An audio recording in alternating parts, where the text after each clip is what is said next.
返し。あ、右ストレート。坂本から思考を送って。 Halo para wibu sehati, selamat datang kembali di channel Shonen Beat, tempatnya bahas anime-anime gokil dan seru. Kali ini kita bakal bahas Sakamoto Days episode 7-9. Waduh, nggak pakai lama, sebelum kita masuk ke ceritanya, jangan lupa geprek tombol subscribe dan like-nya dulu ya. Episode dimulai di toko Sakamoto. Pak Sakamoto sama istrinya lagi pergi ke sekolah Hana, jadi toko dijagain sama Shin dan Lu. Tapi bukannya jualan, mereka malah berantem kayak kucing sama anjing gara-gara rebutan celemek. Shin kesel banget karena Lu pakai celemeknya dia. Shin yang bisa baca pikiran denger Lu lagi ngata-ngatain dia di dalam hati. Lu bilang, "Dasar cowok baperan." Shin langsung ngegas, "Woi, gue denger ya." Lu balas lagi, "Iya terserah gue dong mau mikir apa, lagian siapa suruh lu baca pikiran orang sembarangan." Di tengah keributan itu muncul si Heisuke yang cuma mau nanya ada makanan sisa nggak. Dasar mangaka satu ini kerjaannya lapar mulu. Pas Shin lagi ngambek di luar, tiba-tiba datang rombongan bapak-bapak pakai jas lab masuk ke toko. Mereka langsung bungkus dan culik Lu. Kenapa? Karena mereka bego. Mereka ngira Lu itu Shin, cuma gara-gara Lu pakai celemeknya Shin. Di dalam mobil, bos mereka yang namanya Tanaka ngerasa ada yang aneh. Anak buahnya bilang, "Bos, mukanya kok beda ya sama di foto? Ini mah cewek." Si Tanaka balas dengan pedenya, "Ah, paling dia habis operasi plastik atau ganti warna rambut." Waduh, ini penjahat IQ-nya lagi diskon apa gimana? Di sini kita dapat info kalau Shin itu subjek eksperimen dari laboratorium Okutabi. Tanaka bilang Shin pasti nggak punya teman karena bisa baca pikiran. Lu yang dengar itu langsung kasih salam olahraga alias tendangan maut ke muka Tanaka.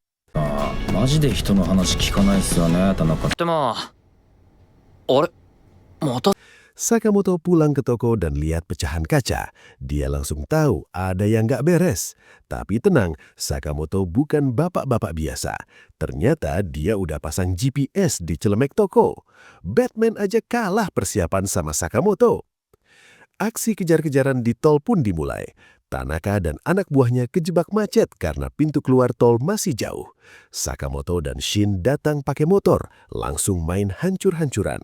Ada orang lewat yang ngira ini lagi syuting film aksi. "Wah, aktingnya keren banget ya, kayak beneran mati," katanya. Padahal mah itu emang beneran mau dibunuh, Mas. Muncullah Seba, petarung andalan Tanaka. Dia pakai topeng canggih dan wush, dia bisa jadi transparan alias gak kelihatan. Shin sempat kena tendang.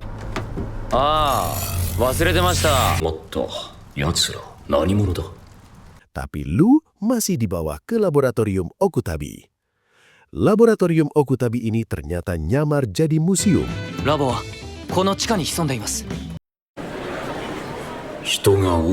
Sakamoto dan Shin nyamar pakai topeng dinosaurus biar gak ketahuan.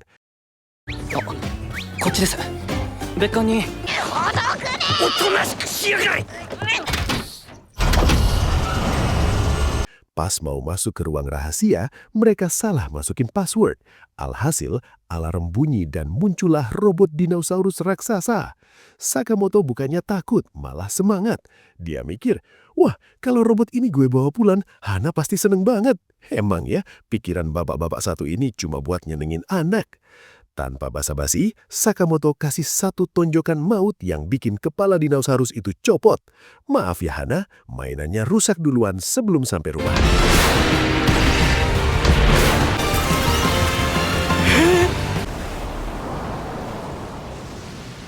Di dalam lab kita ketemu sama Kashima, pimpinan baru yang mukanya penuh jahitan kayak Frankenstein.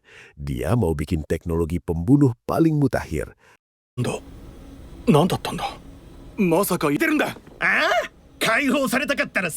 Ada juga eksekutor namanya Hori yang hobi nusuk orang pakai pulpen. Shin ketemu Hori dan dikasih racun saraf yang bikin sistem sarafnya kacau. Shin sampai nggak bisa ngomong benar, suaranya kebolak-balik. Pas Shin lagi trauma sama masa lalunya,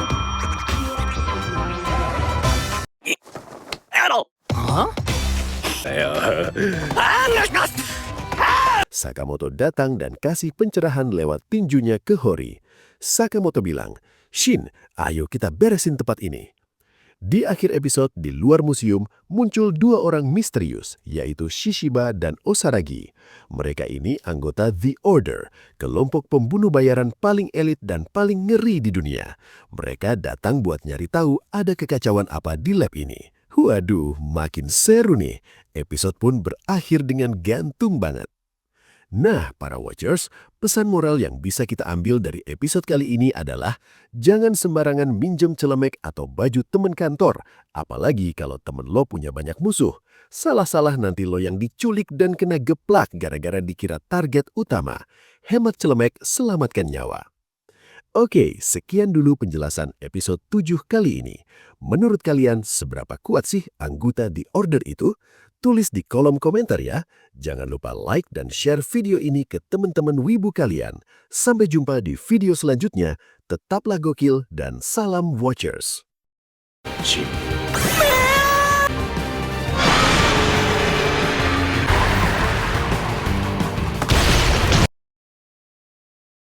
Dia pun masuk ke toko Sakamoto dengan niat jajan. Pas masuk, dia malah nemu Hana, anaknya Sakamoto, lagi nangis sesenggukan di kasir. Heisuke bingung, dia kira Hana nangis karena nggak dikasih uang jajan. Hana curhat sambil sesenggukan, katanya dia kangen sama papa mamanya. Heisuke yang hatinya Hello Kitty ini nggak tega. Dia langsung nyuruh burungnya, si Pisuke, buat terbang cari Sakamoto dan yang lainnya. Pergi sana Pisuke, cari mereka, jangan balik kalau belum ketemu. Burungnya pun terbang. Kamera pindah ke Lu, si cewek jago kungfu yang lagi apes. Dia dikurung di dalam sel penjara bareng dua orang Jawa aneh. Yang satu adalah si penculik yang mukanya standar penjahat kroco. Yang satu lagi bapak-bapak tua bernama Asakura. Asakura ini ternyata adalah mantan kepala peneliti di laboratorium itu. Lu yang emosian langsung nyekek Asakura. "Hei tua bangka, lu kan yang nyulik gue," bentak Lu. Asakura jawab dengan santai. "Woi, lepasin. Lu buta ya? Gue juga dipenjara di sini bareng lu. Mikir dong." Lu baru sadar. "Oh iya juga ya. Maaf om, abis muka om kayak dalam kejahatan sih," kata Lu dalam hati. Di sini Asakura mulai cerita masa lalu. Ternyata dialah orang yang ngasih kekuatan telepati ke Shin waktu kecil. Shin dulu adalah anak yatim piatu yang ditinggal bapaknya di lab itu. Bapaknya Shin nitipin Shin ke Asakura terus kabur entah kemana. Bapak durhaka emang. Shin kecil tumbuh di lab itu. Awalnya dia cuma anak biasa yang polos. Asakura lagi pusing neliti gimana cara bikin manusia super. Si Shin yang lagi haus dan ngantuk malah minum ramuan eksperimen Asakura. Dikira air putih kali ya. Glug-glug-glug. Segar, kata Shin kecil. Besoknya, Shin tiba-tiba bisa dengar suara hati orang-orang. Asakura kaget tapi senang. Eksperimennya berhasil.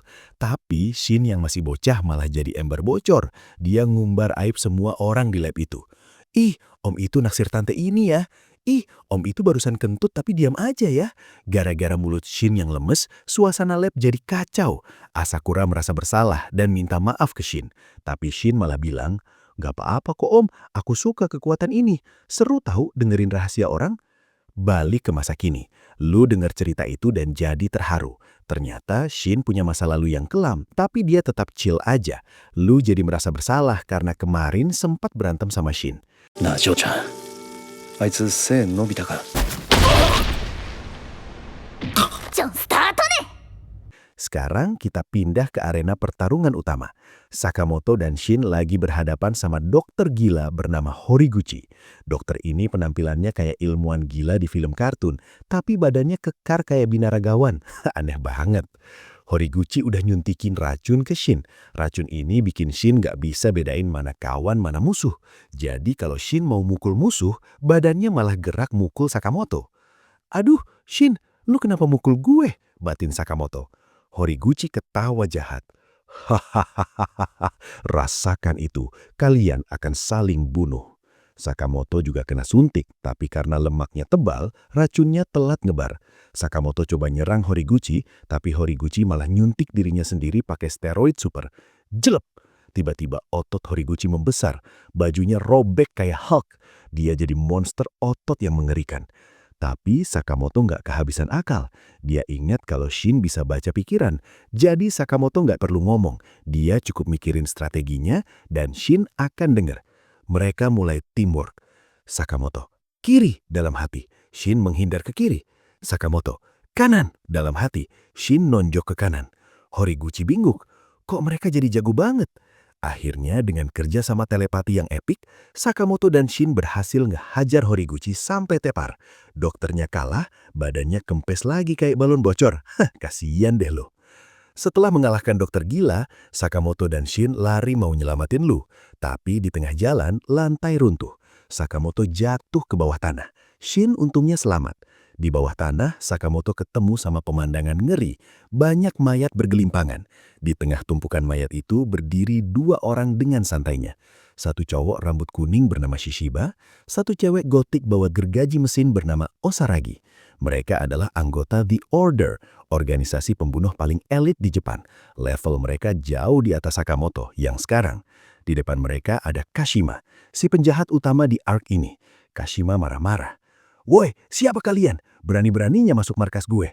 Shishiba ngomongnya santai banget, kayak lagi ngomongin cuaca. Padahal dia abis bantai satu kompi pasukan. Seret, dalam sekejap mata, Osaragi menebas leher Kashima. Cepet banget. Kepala Kashima gelinding. Tapi karena dia cyber, dia masih hidup dong. Shishiba dan Osaragi malah debat.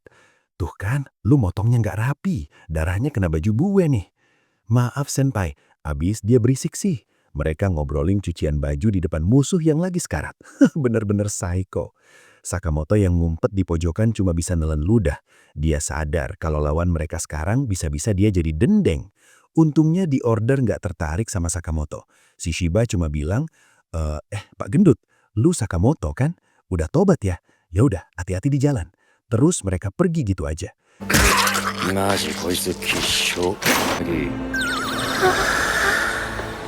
Di sisi lain, Shin lagi berhadapan sama musuh yang bisa menghilang si Seba. Seba ini licin banget kayak belut. Dia hilang-hilang terus nyerang Shin.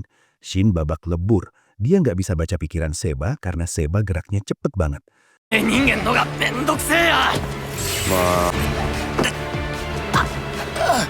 Tiba-tiba dor, sebuah peluru melesat dan kena Seba. Seba kaget dan muncul lagi wujudnya. Siapa yang nembak? Ternyata Heisuke. Dia datang tepat waktu bak pahlawan kesiangan. Dia nembak dari jarak jauh pakai senapan sniper andalannya. "Yo, butuh bantuan?" Dan episode pun bersambung di momen yang kentang banget. Sekian ringkasan Sakamoto Days episode 8 versi saya. Jangan lupa makan, jangan lupa nafas, dan mari kita lanjut di episode berikutnya. Episode 9 ini benar-benar juga santai. Kita mulai dari pertarungan antara Sakamoto dan Kashima. Lokasinya di B5 level. Tempatnya sudah kayak basement mall yang lupa direnovasi sejak 2003. Sambil berantem, mereka masih sempat ngobrol. Multitasking level assassin ya. Kashima nanya, "Kenapa sih kamu mau lawan kami? Kami ngapain ke kamu?" Sakamoto jawab santai tapi tegas. Katanya tempat ini penting buat teman-teman dan keluarganya. Jadi dia bakal ngelakuin apapun demi mereka. Kashima sempat bergumam, "Gimana kalau teman-temanmu sudah tamat duluan?" Sakamoto cuma bilang, "Kamu meremehkan mereka." Cut ke sisi lain. Kita lihat Direktur Akira bersama Lu dan si botak berkilau. Si botak mau kabur, tapi Lu bilang, "Sekarang kamu hostess." Langsung downgrade karir. Sementara itu, Shin bertemu dengan Heisuke. Heisuke senang bukan main, langsung berasa jadi tokoh utama shonen. Padahal nasibnya di episode ini cukup mengenaskan. Masuk ke adegan sniper versus si Invisible Man. Si Invisible ngira kalau selama dia sembunyi di sudut, Heisuke nggak bisa nembak. Padahal Heisuke pakai peluru ricochet alias peluru mantul. Physical level anime. Peluru mental hampir kena. Si Invisible panik. Dia jelasin kalau dia bukan punya kekuatan super, cuma pakai baju khusus. Oh, jadi ini teknologi. Kirain jutsu. Pertarungan makin brutal.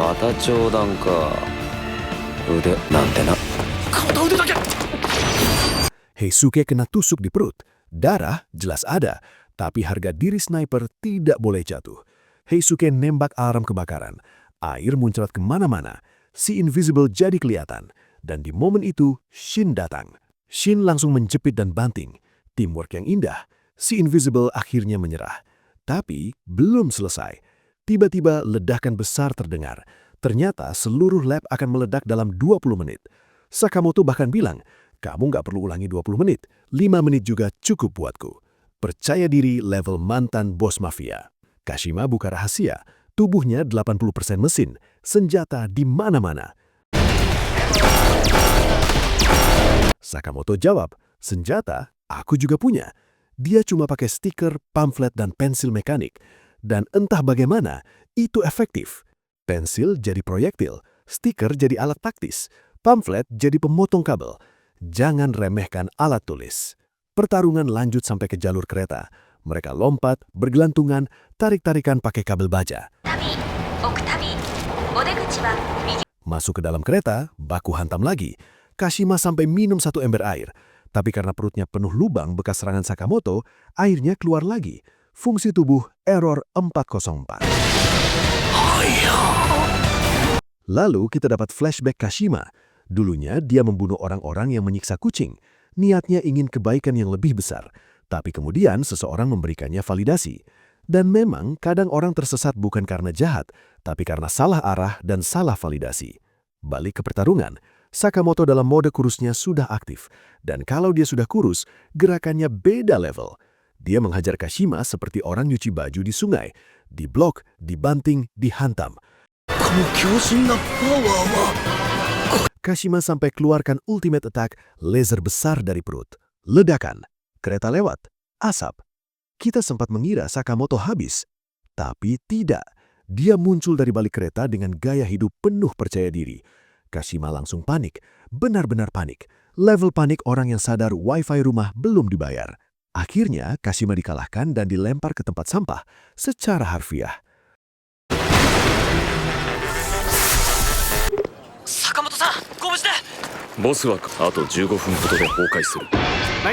Sementara itu, Shin dan Lu akhirnya bertemu. Lu minta maaf, Shin juga. Drama 3 detik, damai lagi.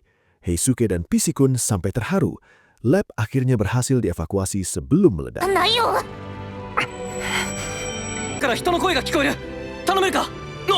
Kita juga melihat 2 anggota The Order, Shishiba dan Osaragi, yang akhirnya menemukan jejak target misterius bernama Slur.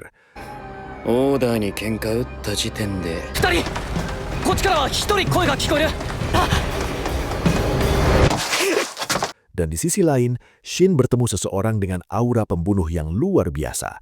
Orang itu cuma lewat dan bilang, sampaikan salam buat Sakamoto. Tenang, dingin, berbahaya. Lalu semua orang keluar dengan selamat. Direktur bangga pada Shin. Dan akhirnya kembali ke rumah Sakamoto. Istrinya melihat semua orang dalam kondisi kacau. Lu sampai tertidur sambil makan. Shin malah ambil makanannya. Langsung ribut kecil. Sakamoto cuma bilang kalau mereka nggak makan yang benar, dia bisa saja membunuh mereka. Tapi tentu saja, itu cuma bercanda. Semoga. Dan begitulah episode 9 berakhir. Episode ini bukan cuma soal aksi, tapi juga soal pilihan hidup, loyalitas, dan bagaimana seseorang bisa berubah tanpa kehilangan kemampuan menghajar orang dengan kreatif. Sampai jumpa di episode berikutnya, jangan lupa like, komen, dan pastinya subscribe. Bye-bye.